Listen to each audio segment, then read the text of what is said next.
by unlocking your potential, you will understand who you really are. You will gain clarity for the right path in your life and career. You will feel more confident and resilient, and you will be able to take control, which is really important, and feel fulfilled. So these are really good key things that will help us all moving forward in our lives and in our careers.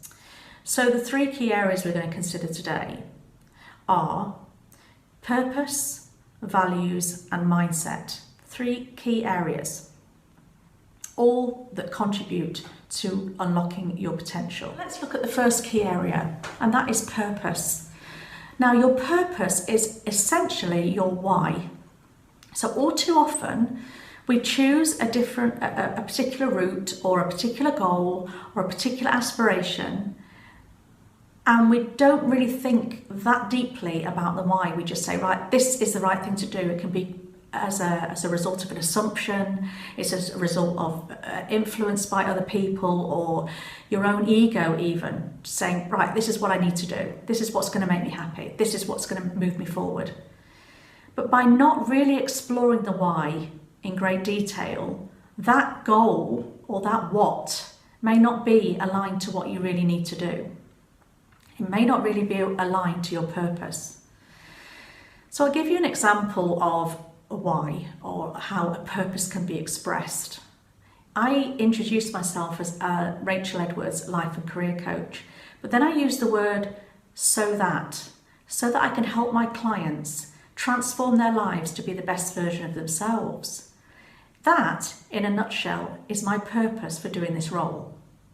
So if I'd said I'm just a life and career coach, you could have kind of made your own assumptions about what that actually means. And it wouldn't really tell you an awful lot about me and what drives me and what my passion is. So your purpose is really, really important to really reveal who you are and what makes you tick and what brings you alive and your why. The same can be applied to New Year's resolutions. So if you are a person who sets a New Year's resolution, as I sometimes am, you may choose a goal to achieve by a certain time in the year because you think you ought to, and you tried it last year and it didn't work, so I'll try again, and there's not much thought behind it, but you just assume that that's right for you, and of course it could be. But by really putting the why underneath it, it will help that New Year's resolution stick, because we always remember the feeling. So I'll give you an example. So if I said I want to lose a stone in weight by September, fair enough. But if I can add a richness to that goal by getting in touch with how I want to feel with that goal being achieved, and also why I'm doing it. So I could say, rather than I want to lose a stone in weight by September, I could say, I want to see my children smile when they see me running out into the garden and playing football with them, because I've not been able to do that beforehand because I've had too much weight on me. So actually the why is to see my children happy in that example. Or it could be that I want to have the confidence to network with more people, with strangers, to walk in a crowded room with a bunch of strangers and feel confident. Confident, again, it's a feeling. I would like to look in the mirror and not turn away quickly at the sight I see in the mirror. Again, it's my own feelings. It's my own feelings I'm tapping into. So your purpose really is your why. It's how you will feel if that goal is achieved. And also, it helps you understand if the goal that you've set or the aspiration that you have or the path you're taking is really right for you. Because if it doesn't match with the why or your purpose, then it may not be the right goal. So my example with losing weight, it could be that I need to just go to the gym a few more times a week, or there could be, or eat healthier, or whatever it is. It could be something very different to the goal that I've set. So really, by understanding your purpose will really help goals stick and really mean more to you, because you'll get really in touch with how you want to feel through that. So what I'd like you to do is take a minute to think about your purpose. That could be in any situation. It could be your purpose, the purpose as to why you're doing the role you're doing. It could be purpose behind a New Year's resolution you've set, or it could be a goal or aspiration that you have, or anything really, just to get you used to thinking about the why before the what and the how. So why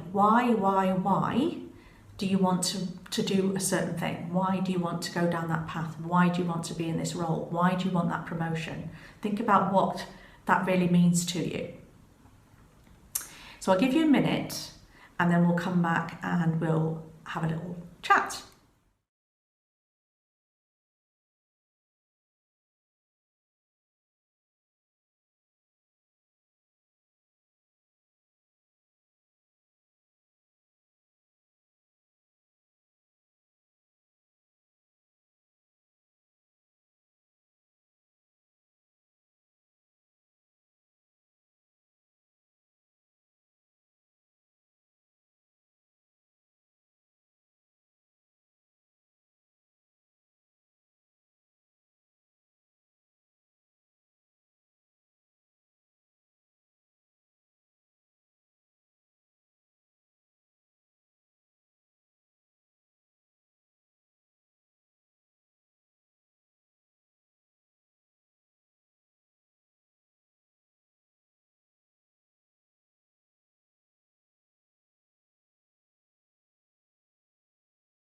Again, we have such a short period of time. It might be worth you revisiting this exercise afterwards and really thinking through the goals that you set, the way you're moving forward, and whether the purpose really matches your goals and aspirations.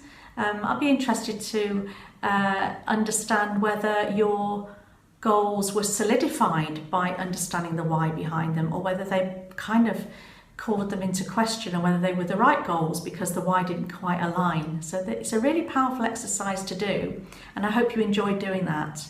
Food for thought. So move on to the second key area, which is your values. So your values are really your standards, your principles, your non-negotiables. Non-negotiables, interesting term to use. Sometimes we don't know whether we are compromising our values or whether we are aligning to our values because we don't know what our values are. We haven't got that knowledge. But really understanding, taking the time to understand what your values are. And we're going to do a little exercise in a wee while. And to understand what your values are really gives you that sort of knowledge of why you respond to certain situations the way you do, or why you choose to go one way or choose a course of action. So if you are living in alignment to your values, if you're working in alignment to your values, then you are likely to be more fulfilled and happier and more content. If your values are being compromised, then you could feel a little bit uncomfortable, a little bit sort of dissatisfied, and sometimes if you don't know what your values are, you don't really understand why. So I'll give you an example. One of my top values is honesty. And there was a situation at work a few years ago now where I was just observing a situation where I knew one of my team members was being dishonest. And I had nothing to do with that situation. I was just observing. But it really grated on me and othering me. I didn't really understand at the time. But as I've learned about values, I now understand it's because the situation was compromising my value of honesty. So actually knowing your values takes away a bit of the stress and the angst of not being able to understand why things don't sit right with you. To actually be able to understand why you're feeling like that is really quite powerful to know, powerful knowledge to know. And also it helps you think, right, okay, when you walk into situations or you move into a different area in your life, actually, is it aligning to your values? You can ask that question as well. So your purpose is your why, your values are actually really at the core of who you are. And I'd like us to work together on an exercise. On the next slide that you're going to see is a whole list of values. what I'd like you to do is have a little look at the list and pick the top 3 that really resonate with you, and start to think about, okay, what situations can I recall where that value was compromised or that value was aligned to, so that I felt really good. So kind of get in touch with how you felt when your values were compromised or aligned to, and the kind of the differences that you felt inside you. Again, it's an exercise you can take away afterwards and really dig deep. Sometimes glancing across a list like that and just picking the ones that really call out to you, you're getting your gut feeling, and you probably get the right values from doing that quick scan, actually. So what I'll do is I'll give you a minute to have a look at the values list, pick your top 3 and start to think about what situations you've been in where those values have been compromised, or you've actually been living to your values, or you've been working with your values aligned to.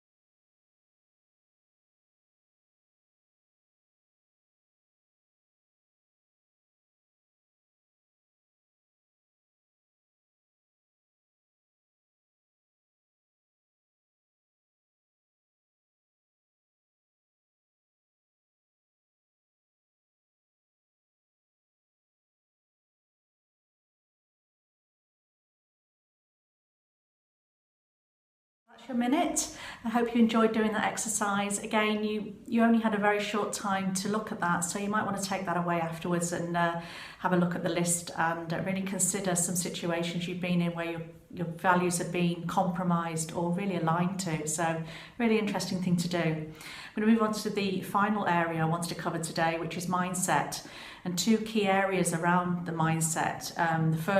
The first is around focus.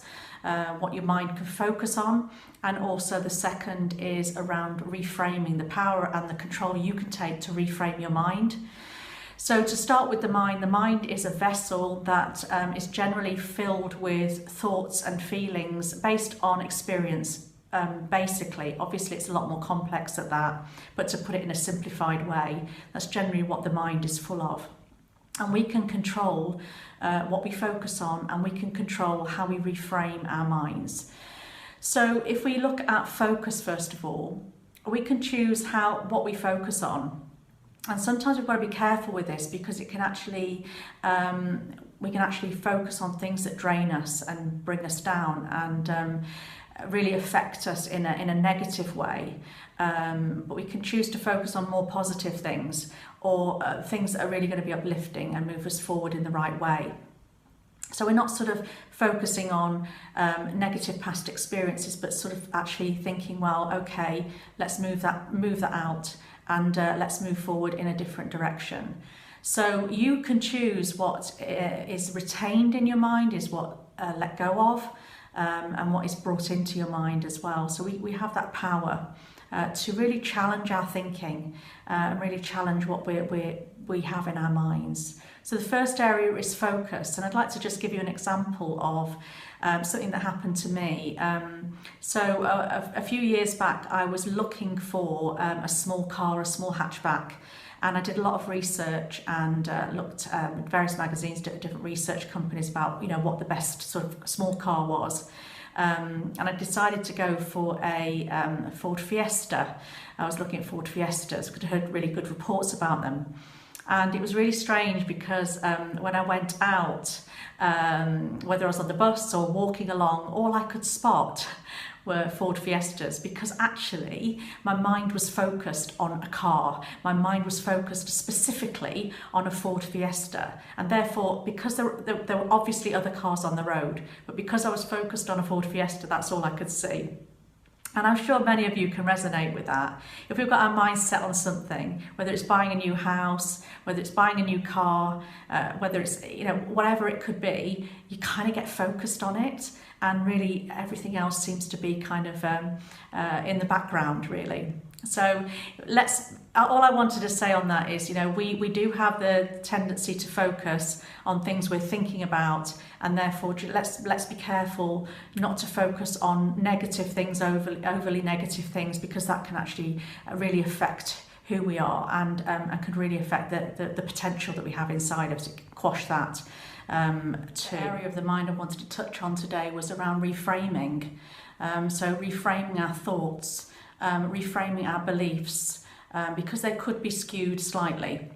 So an example of that is if you had a past experience where you had applied for a job and didn't get it, it might put you off going for a job, or it might put you off applying for a promotion, or really pushing yourself forward because you've been knocked back in the past.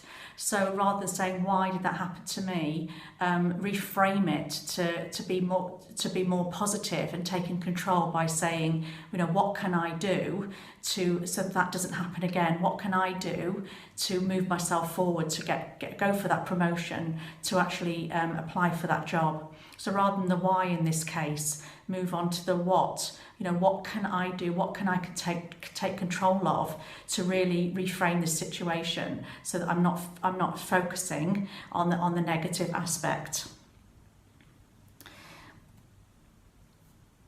So get tuned into the words that you use, get tuned into the metaphors that you use, get tuned into the beliefs that you have, and really question your thinking. Question, okay, where's that coming from? Is that coming from a fact, or is it coming from a past experience that's lingering in my mind and allowing me to sort of stay stuck and not move forward in the right way? So those are three key areas that we've covered today: the purpose, your values, and your mindset. Really powerful areas to consider and to really help you unlock your potential. Just about finishes my session today for you. I hope you've enjoyed it. The next step naturally would be for you to now think about your strengths, think about what excites you, what motivates you, what demotivates you, the values you've learned about today, your purpose, and your mindset. Really sit down and really think about things and what you've learned today to really move you forward to unlock your potential. And it's been a real pleasure, as I say. I'm happy to chat through any questions you have after this session, or anything around coaching services. I believe you've seen my website link, so if there's anything you would like me to explain to you or talk to you about, I'm more than willing to do that. Make sure you move forward, you keep moving forward, and don't feel stuck. Keep moving forward, even if it's moving forward imperfectly. I like to think about the example of a toddler, where a toddler's learning to walk and constantly getting up and falling over and getting up and falling over. Do their parents turn around to them and say, don't bother, you're not going to walk any further, you might as well just give up? No. So let's take that away and think about what we're doing. We're moving forward. It may be a little imperfect. We may stumble along the way, but we're moving forward, and we're moving forward on the right path for us. Okay? So think about that a little bit. And I'll leave you with a quote, actually, by a guy called Howard Thurman. And he talks about being alive. And he says, don't ask what the world wants or needs. Ask what makes you feel alive, because what the world needs is people who come alive.